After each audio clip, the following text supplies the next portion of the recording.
말씀을 중심으로 생각대로 살면 생각지 못한 일이 생긴다 라는 말씀의 제목으로 함께 은혜 받는 시간이 되기를 원합니다. 우리는 하루하루를 살아가면서 참 많은 선택의 상황에 놓이게 됩니다.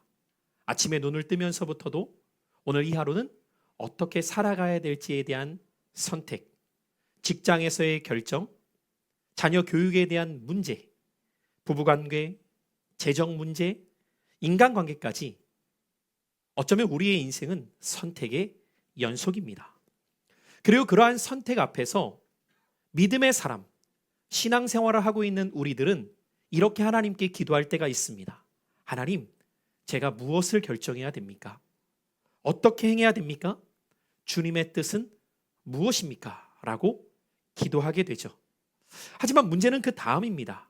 이렇게 기도를 하면서도 하나님의 뜻을 기다리는 그 시간 자체가 너무 어렵게 여겨질 때가 있다는 것이죠. 하나님께 물을 때에 하나님께서 즉각적으로 이렇게 행하면 된다 말씀하시면 좋겠는데 그렇지 않을 때가 대부분이죠. 하나님의 뜻을 구했지만 바로 답이 오지 않아요. 그렇게 오지 않는 답으로 인하여서 말씀은 들었고 그렇게 살아야지 결심은 하면서도 눈앞의 상황은 여전히 바뀌지 않을 때 우리는 고민되어지기 시작합니다. 어떻게 해야 되지? 이렇게 기다리기만 해서 될까? 이러다 문제 생기면 어떡해? 이러다 망하면 어떡해? 가만히 있으면 안 될 것 같은데 라는 생각들이 우리의 마음에 들어오기 시작해요.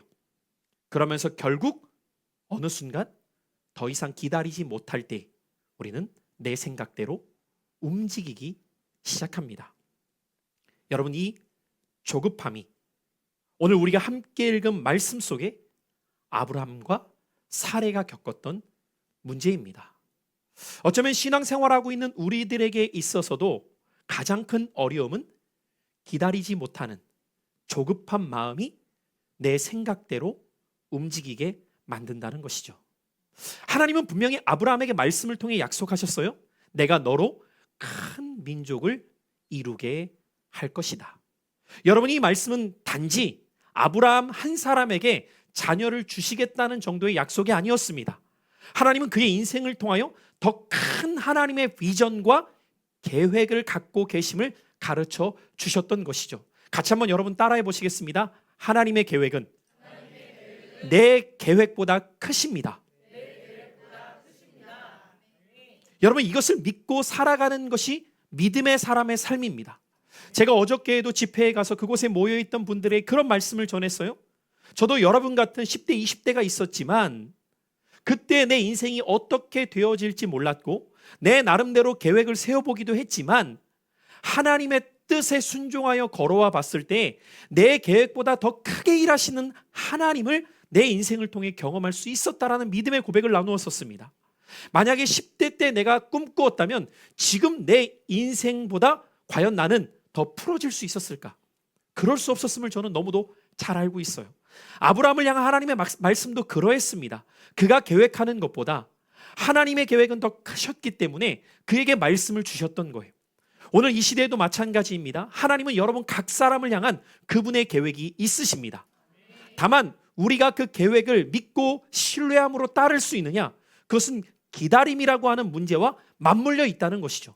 지난 주일에 저는 앞선 15장의 말씀을 통해 상황이 아닌 말씀을 붙들어야 함을 여러분과 함께 나누면서 상황이 아닌 말씀을 붙드는 우리들에게 반드시 필요한 것이 기다림이라고 말씀을 드렸어요. 기다린다는 것은 신뢰의 의미요.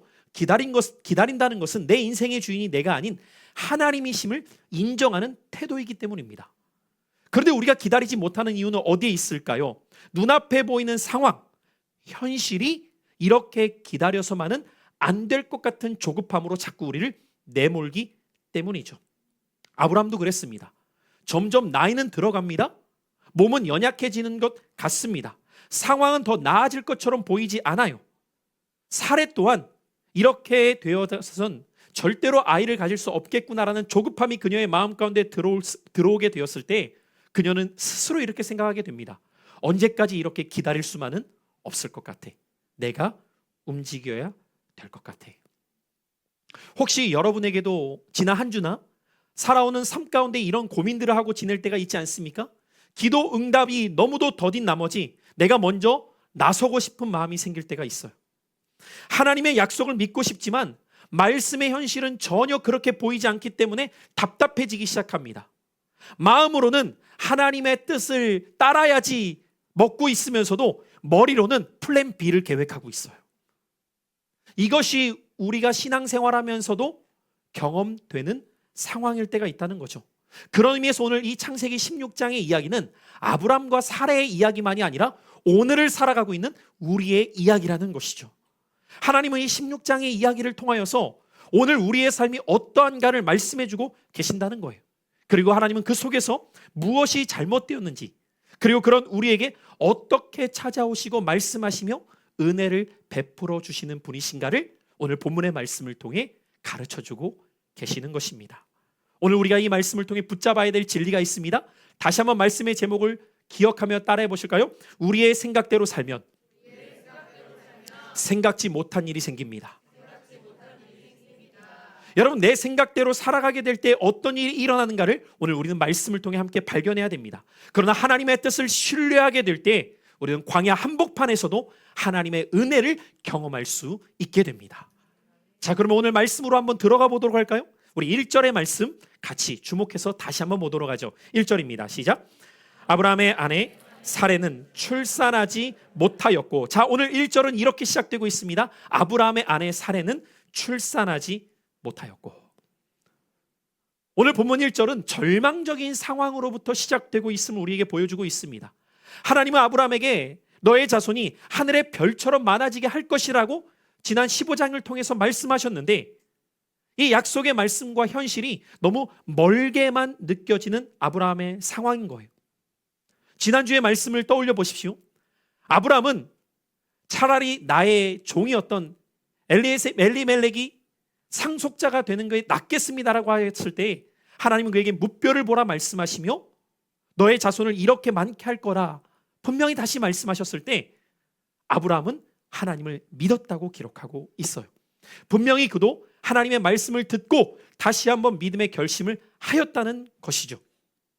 그런데 이번에는 또 다른 문제가 야기되는 거예요. 누구에게요? 그의 아내에게요.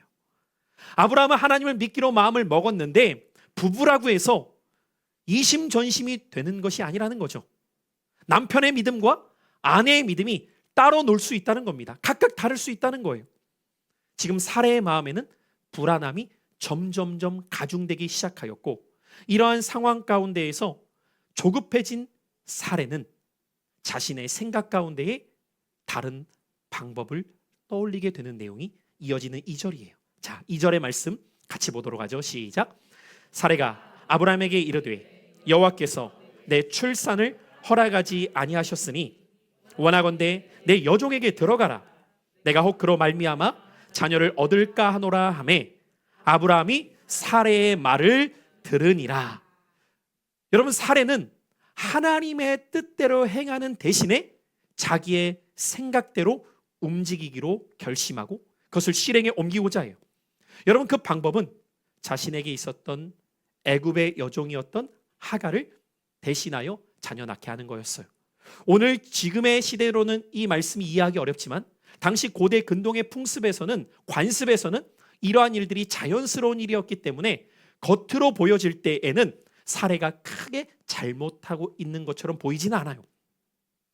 또한 어떤 측면에서는 사례도 남편과 가정을 위한다고 생각하고 있는 거죠. 이렇게 가다가는 후사가 없으면 큰일 나겠구나.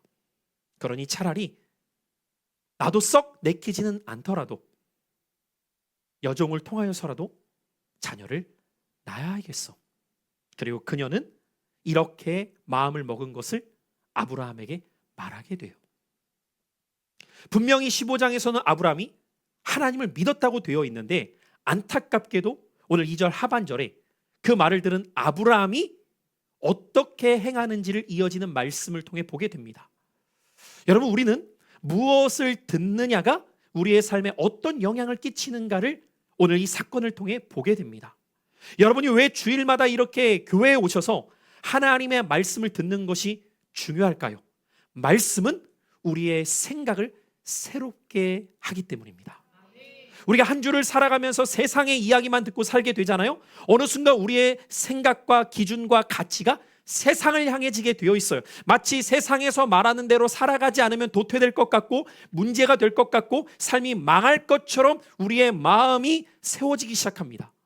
그런데 그런 우리들이 주일에 주 앞에 나와 하나님의 말씀을 듣게 될 때 말씀은 세상의 가치가 아닌 하나님의 뜻대로 살아가게 될 때 그분이 우리의 삶을 인도하신다고 가르쳐주기 시작해요. 여러분, 오늘도 하나님의 말씀이 여러분의 삶을 새롭게 할 수 있는 은혜가 되시기를 축복합니다. 하나님의 말씀을 듣지 않을 때 우리에게 나타나는 반응은 현실적인 선택을 행할 수밖에 없기 때문이에요. 지금 사례가 취하는 방법이 바로 그러한 방법이에요.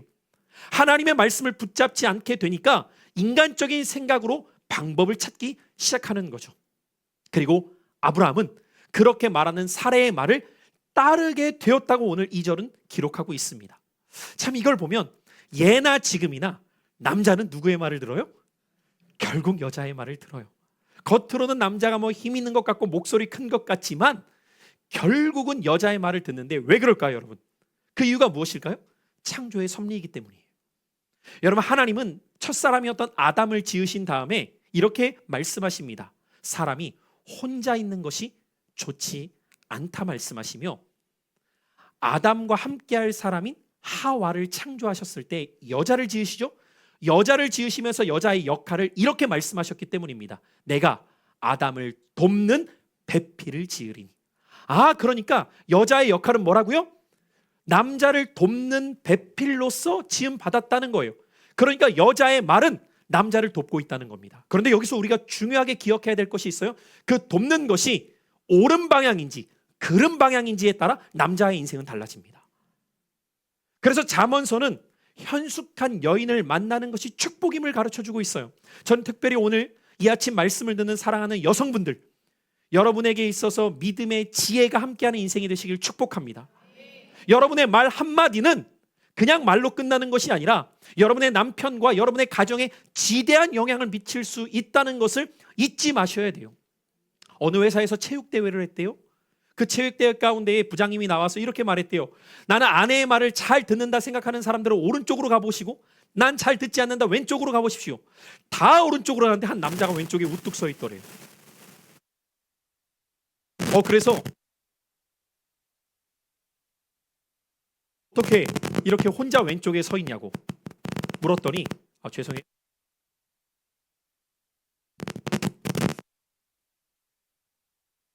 어떻게 그렇게 혼자 왼쪽에 서 있냐고 여쭤봤더니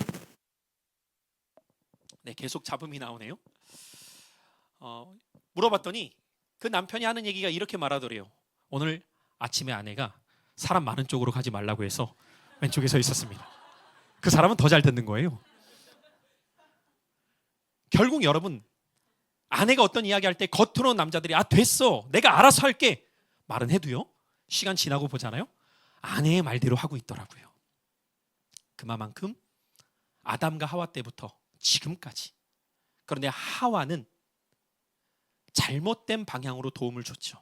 자기가 선악과를 따먹고 어떻게 행합니까? 남편에게도 권해요. 당신도 먹으라고. 그것이 인류 비극의 시작이었어요. 그런 의미에서 우리는 하나님이 한 몸 되게 하신 부부가 함께 믿음 안에 살아가는 것이 얼마나 축복된 일인가를 깨달을 수 있어야 됩니다. 저는 기도합니다. 우리 사랑하는 신관 공동체의 온 가정마다 부부가 함께 믿음 생활의 기쁨을 누리는 가정 되어서 가정 천국을 누리게 되시기를 바라요. 자, 어쨌든 이렇게 사례의 말을 듣고 아브라함도 어쩔 수 없이 사례의 말대로 행하고자 합니다. 자, 이어지는 3절과 4절의 말씀, 우리 함께 2절을 보도록 하죠. 시작. 아브라함의 아내 사레가 그 여정 애굽 사람 하갈을 데려다가 그 남편 아브라함에게 첩으로 준 때는 아브라함이 가나안 땅에 거주한 지 10년 후였더라. 아브라함이 하갈과 동침하였더니 하갈이 임신하매 그가 자기의 임신함을 알고 그의 여주인을 멸시한지라. 여러분, 아내의 말을 듣고 남편은 어쩔 수 없이 하갈과 함께 동침하여 임신하고 자녀를 낳게 됩니다. 이 모든 계획을 세운 것은 아내 사례였어요. 그런데 여기서부터 생각대로 했을 때 생각지 못한 상황에 처하게 돼요. 그것은 그의 여종이었던 하갈이 이전까지는 주인을 잘 섬기며 따라왔다가 자녀를 낳자 태도가 돌변해 버리는 거예요. 왜냐? 이제 자기의 지위가 예전과 달라졌다고 생각하는 거죠. 주인은 자녀를 낳지 못했는데 나는 자녀를 낳았어. 심지어 아들을 낳았어. 여러분, 이 당시 아들을 낳았다는 것은 후사를 이어갈 수 있는, 대를 이어갈 수 있는 일이었기 때문에 하갈은 아들을 낳자마자 태도가 돌변해 버리는 거예요. 다시 한번 따라해 보실까요? 내 생각대로 살면 더 큰 문제가 생깁니다. 여러분, 사례가 이렇게 계획을 했던 것은 왜 그럴까요? 이렇게 행할 때에 문제가 해결되고 더 나아질 수 있을 것이라 믿었기 때문 아니겠습니까? 우리 모두의 인생도 그렇습니다. 이렇게 행하면 더 좋아지지 않을까? 이렇게 행하면 나아지지 않을까라고 해서 고심하고 생각하여 행동하게 돼요. 그러나 문제는 무엇이냐면 내 생각대로 했을 때 나아질 줄 알았는데 예기치 않은 또 다른 문제가 야기됨을 우리는 인생을 살아가면서 종종 겪게 됩니다. 심지어 그 종이었던 하갈이 멸시하기까지 하였다고 성경은 기록해요. 여러분, 얼마나 무시하고 외면했으면 멸시했다는 단어까지 쓸까요? 사례의 마음이 어떻겠습니까? 괴로워 잠을 이루지 못했을 거예요. 너무 답답하고 괴로워서 참지 못했던 사례가 이제 남편에게 찾아가서 원망을 쏟아내기 시작해요. 5절의 말씀 제가 읽을 테니 한번 보십시오. 사례가 아브라함에게 이르되 내가 받는 모욕은 당신이 받아야 옳도다. 내가 나의 여종을 당신의 품에 두었거늘 그가 자식의 임신함을 알고 나를 멸시하니 당신과 나 사이에 여호와께서 판단하시기를 원하노라. 여러분, 지금 사례는 지금 이 모든 상황을 자신이 계획하고 실행했는데 탓을 남편에게 돌린 거예요. 그 탓을 오늘 말씀은 뭐라고 기록하고 있습니까? 지금 나는 이 모든 상황 당신 때문에 모욕을 당하고 있어요. 여러분, 어떤 영화의 대사가 떠오르지 않으세요? 넌 내게 모욕감을 줬어. 지금 딱 그 말이에요. 사례가 남편에게 막 원망을 쏟아내면서 내가 이렇게 모욕감을 느끼고 있는 것 당신 때문이에요 라고 말하는 거예요. 심지어 한 걸음 더 나아가서 이 5절의 말씀에 보니까 사례는 남편만 원망하고 있는 것이 아니라 하나님까지 원망하는 표현을 서슴지 않고 합니다. 뭐라고 지금 5절에 기록되어 있습니까? 여호와께서 나와 당신 사이에 판단하시기를 원하노라. 하나님까지 개입시키면서 이 모든 상황은 제 탓 아니에요 라고 사례는 불평을 쏟아내고 있는 겁니다. 여러분, 이쯤 되면 누가 자제시켜야 될까요? 남편 아닙니까, 여러분? 아니, 여보, 진정하고 잘 생각해봐요. 네가 하라고 했어요. 이렇게 말해야 돼요. 아니, 아브람은 이런 계획을 갖고 있지 않았다고요, 여러분. 가만히 있었는데 어느 날 사례가 야, 자꾸 해줘! 그러고 했어요. 근데 넌 내게 모욕감을 줬어. 잠깐만, 사례가 와서 이러고 있으니 아브라함 입장에서 얼마나 황당할 수도 있고, 아, 믿음의 상황에서 지금 이건 하지 말아야 될 말까지 하고 있구나. 사랑하는 성도 여러분, 사람이 시험에 들잖아요. 그 시험에 든 사람에게 나타나는 특징 중에 하나는 자신이 해야 될 말과 하지 말아야 될 말을 분별하지 못하게 돼요. 그러니까 감정 따라, 기분 따라 쏟아내는 거예요. 같이 한번 따라해 볼까요? 마음이 상할 때 하는 말은 반드시 후회로 돌아옵니다. 여러분, 꼭 기억하시기를 축복해요. 마음이 상할 때 해야 될 일은 무엇이냐면 입술을 닫고 하나님께 기도하는 시간을 가져야지, 마음이 상한 상태로 입술을 열고 말하게 되면 반드시 후회할 상황이 벌어지게 되고 그것이 자신에게 화살로 돌아올 때가 옵니다. 결국 이렇게 마음이 상한 상태로 막 쏟아내었을 때 남편이 이 상황을 지혜롭게 판단하고 남편이 이 상황 가운데에서 영적 리더자로서 올바른 행동을 취해야 되는데 안타깝게도 이 아내의 말에 남편도 휘둘리기 시작해요. 결국 아내의 그 감정을 쏟아내는 상황 가운데 남편이 어떻게 이야기하느냐. 6절 상반절을 보십시오. 아브라함이 사레에게 이르되 당신의 여종은 당신의 수중에 있으니 당신의 눈에 좋을 대로 그에게 행하라 하매. 여러분, 이것이 대부분의 남성들의 특징이에요. 여자가 분노하잖아요. 알아서 하라고 합니다. 당신 좋을 대로 해요. 그때 사단이 나는 거예요, 여러분. 지금 감정이 뒤집어져 있는데 알아서 하라면 그 알아서가 뭐겠어요? 너 죽고 나 죽지 아닙니까? 지금 사례가 누구 때문에 감정이 뒤집어졌어요? 하갈 때문에. 그런데 당신의 여종이니 당신이 알아서 하라고. 여러분, 이렇게 말하면 안 돼요. 내가 잘 타이를 터니 당신은 지금부터 감정을 잘 정돈하고 이성을 가지라고. 물론 이렇게 말하면 더 큰 싸움으로 번질 걸 알지만, 지금 개념이 없네 이러면 이제 큰일 나지만 정돈을 해야죠. 잠깐 우리 밥 먹으러 가자고, 차라리 진정하라고, 컴다운. 이렇게 해야 되는데 아브라함은 말을 실수하는 거예요. 당신 좋을 대로 하라고. 그러니까 여러분, 그 다음 말씀은 성경이니까 많이 자제했지만 그 다음 말씀이 뭐예요? 사레가 하갈을 뭐 했대요? 여러분, 학대를 성경에 쓸 정도면 도대체 실제는 어땠다는 겁니까? 그러니까 말씀을 여러분 문어적으로만 읽지 말고 상황을 자꾸 묵상해 보세요. 학대했다? 여러분, 이 정도면요, 할 말 못할 말, 할 행동 안 할 행동 다 쏟아냈다는 거죠. 그러니까 그 결과가 어떻게 돼요? 도망치죠. 하갈은 견딜 수가 없는 거예요. 버틸 수가 없는 거예요. 이게 며칠 동안 되었는지 얼마나 이어졌는지를 모르지만 그게 몇 시간 있겠습니까? 그날만이었겠습니까? 아니요. 당시 이 문화 속에서 여성은 남성이 보호막이고 그늘막인데, 그런 남성을 포기하고 도망칠 상황 정도까지 되었다는 것은 견딜 수 없을 만큼 매일같이 사레가 하갈을 쥐잡듯 잡았다는 거예요. 쥐잡듯. 견딜 수 없게끔. 그러니까 결국 도망치게 되는 거예요. 여러분, 우리 이 말씀을 통해 자기의 생각대로 행한 결과가 어떠한가를 짧은 6절 안에서 발견하게 됩니다. 자기의 생각대로 행한 결과가 무엇이었습니까? 가정이 깨지기 시작해요. 관계에 상처가 발생되기 시작해요. 하나님의 약속의 길은 더 멀어지기 시작합니다. 이것이 왜 벌어졌습니까? 자기의 생각대로 한 결과였어요. 여러분, 우리는 더 나아지기 위하여서, 더 좋아지기 위하여서 이렇게 행한다고 말합니다. 그런데 내 생각대로 움직일 때 일어나게 된 결과를 보십시오.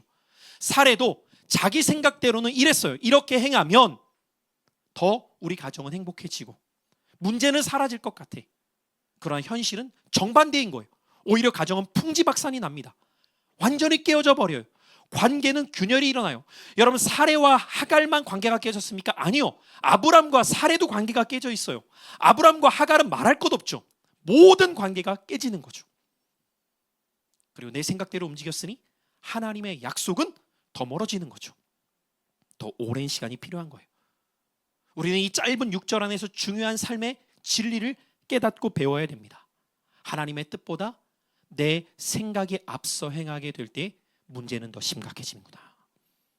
오늘 그것을 우리는 배울 수 있어야 돼요. 내가 보기에는 그것이 맞고 당장의 해결책처럼 보였다 할지라도 하나님이 허락하지 않으시는 방식은 반드시 더 큰 문제를 야기시킨다는 사실입니다. 하갈은 도망쳐요. 그녀가 어디로 도망치고 있었던 걸까요? 오늘 계속되어진 7절의 말씀에 보니까 그녀가 도망친 장소를 광야의 샘곁 술길 근처라고 기록되고 있는데, 한마디로 이것은 어디냐면 하갈의 고향은 애굽이었어요. 애굽으로 향하는 길목입니다. 하갈이 어디로 도망칠 수 있겠어요? 그녀가 유일하게 갈 수 있는 곳, 다시 친정으로 돌아가는 거죠. 다시 갈 수밖에 없는 거예요. 그녀가 모든 것을 상실한 채 괴로움 속에서 샘물 곁에서 주저앉아 있을 때에 놀랍게도 그녀에게 여호와의 사자가 찾아오십니다. 이것을 성경은 은혜라고 말합니다. 여러분, 하갈은 너무 괴로운 상태로 기도하고 있지 않았어요. 하갈은 하나님을 찾고 있지도 않았습니다. 그냥 떠났고 무너졌고 지쳐 있었을 뿐입니다. 그런데도 하나님은 그 광야 한복판까지 하갈을 찾아오셨습니다. 어쩌면 여러분, 오늘 이 자리에서 말씀을 듣는 여러분 한 분 한 분도 내가 먼저 하나님을 찾은 게 아니었습니다. 내가 먼저 기도했던 것이 아니었어요. 우연히 누군가를 통해, 지인을 통해, 가족을 통해, 혹은 지나가는 길에 그냥 한번 가볼까? 라는 마음으로 오셨을 수 있습니다. 기억하십시오. 그것이 하나님의 은혜입니다. 그리고 그렇게 하나님 앞에 우연히 나와왔던 여러분에게 하나님은 외면치 않으시고 은혜를 베푸시는 분이십니다. 여호와의 사자가 사례에게 어떻게 말씀하고 계시는가를 8절을 보십시오. 이르되 사례의 여종 하가라, 내가 어디서 왔으며 어디로 가느냐. 여러분, 지금 이렇게 여호와의 사자가 묻고 있는 것, 단순한 경로를 묻고 있는 것일까요? 아닙니다. 하나님은 지금 사례가 아닌 하갈이 어느 곳으로 가고 있는가를 알고 계셨어요. 그런데 내가 어디서 와서 어디로 가고 있느냐를 물으신다는 것은 그가 정말 있어야 될 장소가 어디인가를 묻고 계시는 거죠.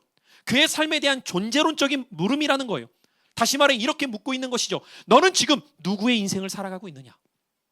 너는 지금 어떤 인생을 살기를 원하느냐라고 묻고 계시는 거예요. 어디서 와서 어디로 가느냐는 다르게 표현해 본다면 우리 인생에 대한 질문 아닙니까? 여러분, 여쭤보고 싶습니다. 여러분의 인생은 어디서 왔습니까? 그리고 여러분의 인생은 지금 어디를 가고 계십니까? 결국 이 두 가지 질문은 우리의 인생에 반드시 답을 찾아야 될 중요한 질문입니다. 나의 인생의 시작점과 나의 인생의 끝점이 어디에 있느냐를 묻고 있는 거죠. 많은 사람들은 내 인생이 마치 영원할 것처럼 오늘만을 보고 살아갈 때가 참 많이 있죠. 그러니까 눈에 보이는 것이 현실밖에 보이지 않는 거예요. 내가 먹고 살 문제. 저는 지난 주중 예배 가운데에도 예배에 참석한 분들에게 또 하나의 죽음에 대한 이야기를 했었어요. 저희 아내 아주 가까운 친척분이시고 한의사이셨던 분, 아주 건강하셨던 분이었는데 갑작스럽게 이분이 그냥 화장실에서 나오시다가 급성 심장마비로 돌아가셨다는 소식이었어요. 얼마나 놀랐는지 모릅니다. 여러분, 우리의 인생이라고 하는 것, 오늘을 살아간다고 해서 우리는 영원할 것 같지만 단 하루의 앞도 우리는 알 수 없이 살아가는 것이 인생입니다. 죽음의 그림자는 누구에게는 찾아오고 누구에게는 찾아오지 않는 것이 아니라, 내가 원할 때 찾아오고 원하지 않을 때 안 찾아오는 것이 아니라 아무도 알 수 없는 삶이라는 거죠. 그런데 우리는 현실만을 바라보며 살아갈 때가 얼마나 많은지 몰라요. 그때 하나님은 우리에게 이렇게 물으실 거예요. 너는 어디서 와서 어디로 가고 있느냐? 너는 어디서 와서 어디를 향하고 있느냐? 이렇게 물으시는 하나님께서는 마치 하갈에게 이렇게 말씀해주고 싶은 거예요.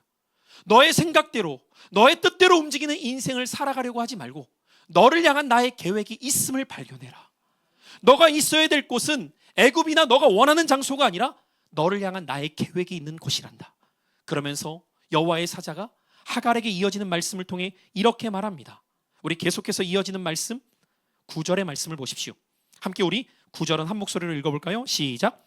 여호와의 사자가 그에게 이르되 내 여주인에게로 돌아가서 그 수하에 복종하라. 여러분, 하갈 입장에서는 죽기보다 싫은 장소 아니겠습니까? 왜 떠났습니까? 학대당했기 때문에 아닙니까? 그런데 그곳으로 다시 돌아가 복종하라는 거예요. 이것은 하나님께서 지금 하갈에게 너 다시 고통받아야 돼 이렇게 말씀하시는 걸까요? 아니요. 그곳에 너를 향한 나의 계획이 있기 때문이다. 때로는 여러분, 우리가 인생을 살아갈 때 문제를 피하고 싶을 때가 많습니다. 그러나 어떨 때는 문제를 피하는 것이 답이 아닐 때가 있어요. 문제를 만날 때 적어도 믿음의 여정을 걸어가는 사람은 무엇이 그 순간 필요하냐? 하나님, 이 문제 속에 저를 향한 하나님의 뜻은 무엇입니까? 그것을 물을 수 있어야죠. 우리는 문제에 당하게 될 때 항상 내 입장에서 자꾸만 생각하게 됩니다. 내가 어떻게 해야 되지? 내가 어떻게 행동해야 되지? 내가 무엇을 선택해야 되지? 그때 하나님은 말씀하시는 거예요. 너의 생각을 잠시 내려놓고 너를 향한 나의 계획에 집중해봐라. 우리의 질문은 바뀌어야 됩니다. 무엇이요? 주어가 바뀌어야 돼요. 내가 어떻게 해야 되지가 아니라 하나님은 어떤 뜻이 있으실까? 하나님은 이 상황에 내가 어떻게 행하기를 원하실까? 하나님은 나에게 어떤 말씀을 주고 계실까? 주어가 바뀌는 인생이 될 때에 삶의 여정이 새로워지기 시작해요. 하갈에게 그렇게 말씀하시며 하나님은 돌아가라고만 말씀하시는 것이 아니라 돌아가라고 말씀하시는 하갈에게 놀라운 예언적 축복의 말씀을 10절 이하에 주고 계시는 거예요. 우리 10절로 12절 하갈의 가정에게 주시는 약속의 말씀입니다. 함께 읽어봅니다. 시작. 여호와의 사자가 또 그에게 이르되 내가 내 씨를 크게 번성하여 그 수가 많아 셀 수 없게 하리라. 여호와의 사자가 또 그에게 이르되 내가 임신하였은즉 아들을 낳으리니 이름을 이스마엘이라 하라. 이는 여호와께서 내 고통을 들으셨음이니라. 아멘. 여러분, 아브라함의 씨만이 아니라 하나님은 하갈에게도 이스마엘을 통해 내 씨를 크게 번성하게 하리라. 약속의 말씀을 주시는 거예요. 왜냐하면 이 또한 하갈이 원했던 상황이 아니었기 때문이죠. 하나님은 인간의 연약함 속에서도 긍휼과 은혜를 베푸시는 하나님이십니다. 특별히 이 말씀에서 놀라운 것은 하갈은 단지 괴로움 속에서 토로하며 고통 속에 울부짖고 있었을 때에 하나님은 그 모든 것을 듣고 계셨다는 거예요. 여러분, 믿음의 여정을 걸어가는 우리들에게 있어서 가져야 될 중요한 마음 중에 하나는 무엇인가? 하나님의 응답이 더뎌도 하나님은 나를 외면하고 계시는 것이 아닌 나의 작은 신음소리까지도 듣고 계시는 분이구나. 하나님은 그 하갈의 그 여종의 신음까지도 듣고 계셨다는 거예요. 아브라함의 고백만 듣고 있는 것이 아닌, 사레의 고백만 듣고 계신 것이 아닌 여종이었던 하갈의 고백도 들으셨던 하나님은 저와 여러분의 고백도 들으시는 하나님이십니다. 그런 하나님께서 도망자였고 내세울 것 하나 없었던 하갈의 인생을 찾아오셔서 그녀에게 위로하시고 은혜를 베푸시는 거예요. 그 경험을 했던 하갈, 지금까지 애굽에서 지내오며 하나님이 어떠한 분이신지도 제대로 알지 못했어요. 아마 오늘 이 자리에 예배에 오셨던 분들 중에도 그런 분 계실 거예요. 하나님이 어떤 분인지 전혀 모르는 분, 그분에 대해 관심도 없이 살아왔던 분. 여러분, 그런 인생이었다 할지라도 오늘 하갈이 경험했던 것처럼 여러분의 삶에 하나님의 은혜를 경험하는 때가 반드시 있음을 믿으시기를 바라요. 하갈은 그 경험을 해요. 그때 그녀의 입술에서 나온 하나님을 향한 고백, 놀랍게도 여러분, 성경에서 한 여성이 하나님을 향한 고백을 하는 첫 문장이 오늘 13절인 거예요. 그 첫 고백을 놀랍게도 사례가 아닌 하갈이에요. 자, 13절 같이 우리 이 말씀을 읽어볼까요? 시작. 하갈이 자기에게 이르신 여호와의 이름을 나를 살피시는 하나님이라 하였으니 이는 내가 어떻게 여기서 나를 살피시는 하나님을 배웠는고 함이라. 아멘. 하나님에 대한 칭호, 여성의 입술에서 처음으로 고백하는 문장이 바로 오늘 13절, 나를 살피시는 하나님. 여러분, 히브리어로 같이 한번 따라해 볼까요? 엘로이. 엘로이라는 단어. 그래서 여러분, 이 로이라고 하는 단어가 나중에 시편에 가보면 어떤 단어로도 번역이 되냐면 로이라는 단어를 목자라고도 번역합니다. 여호와는 나의 목자시니, 엘로이의 하나님. 그래서 여러분, 이 엘로이가 나중에 엘로힘이라는 단어로도 번역되고 확장되기도 하는데 나의 힘이 되신 하나님이에요. 그 하나님이 나를 살피시고 계신다는 거예요. 여러분, 지금은 좀 덜하지만 40, 50년 전만 하더라도요, 부모님들이 내 딸을 시집 보냅니다. 내 딸을 시집 보냈을 때 부모님의 마음은 늘 매일매일 시집 보낸 딸이 그곳에서 어려움을 겪고 있지는 않은지. 왜냐하면 지금은 그 말 자체가 많이 사라졌지만 시집살이라는 말이 있었잖아요. 그래서 뭐 이런 말들이 좋은 말은 아니었지만 뭐 시댁과 화장실은 멀을수록 좋다, 뭐 예전에 어른들은 뭐 이런 표현을 하시기도 했다고 하는데, 뭐 요즘에야 뭐 그런 것들이 거의 사라졌기 때문에 모르지만, 그러니까 늘 딸 가진 부모는 시집 보내놓고 나면 다 조마조마한 거예요. 거기에서 혹시 구박당하고 있지는 않을지, 어려움은 없을지. 그러면 여러분, 한 번씩 그 친정 엄마가 딸 시집 보낸 다음에 전화를 해요. 전화를 할 때 미리부터 예고하는 게 아니라 그냥 갑자기 전화해서 나 가고 있어 이래요. 아니 엄마 왜 말도 안 하고 오냐고 막 딸은 난리가 나죠. 왜 말 안 하고 와요? 말하고 오면은 자기 상황을 다 수습해 놓으니까 어떤지 모르잖아요.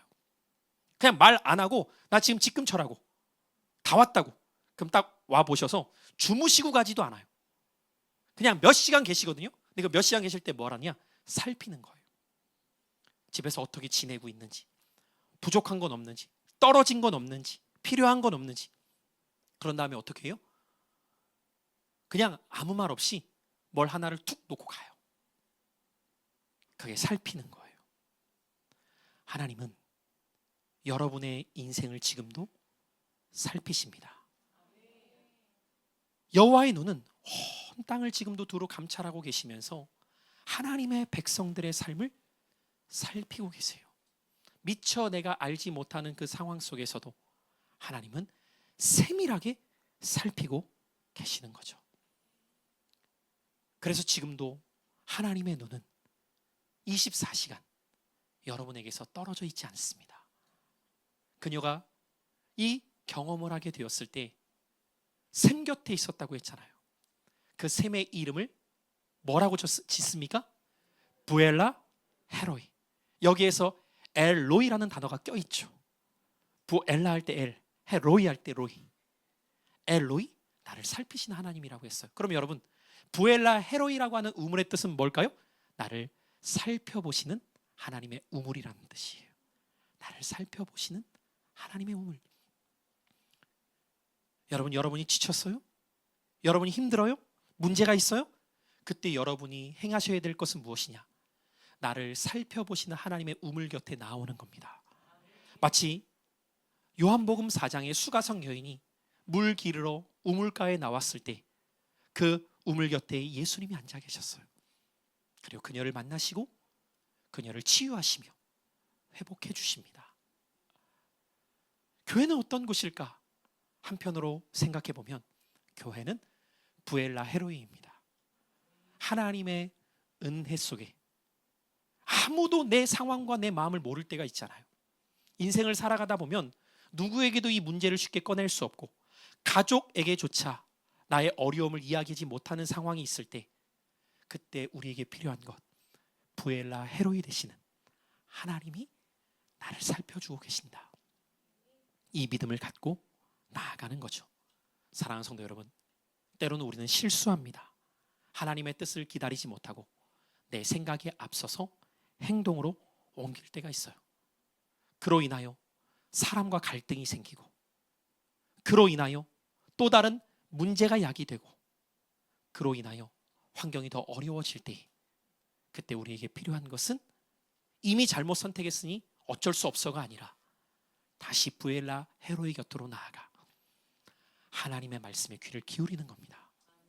그리고 내가 지금 행해야 될 하나님의 뜻이 무엇인지를 물으며 나를 살피시는 하나님께서 광야 한복판에서도 나를 찾아오셔서 나를 위로하시고 나를 회복시키시는 은혜가 오늘 내가 경험할 수 있는 하나님의 은혜임을 믿음으로 고백하는 것입니다.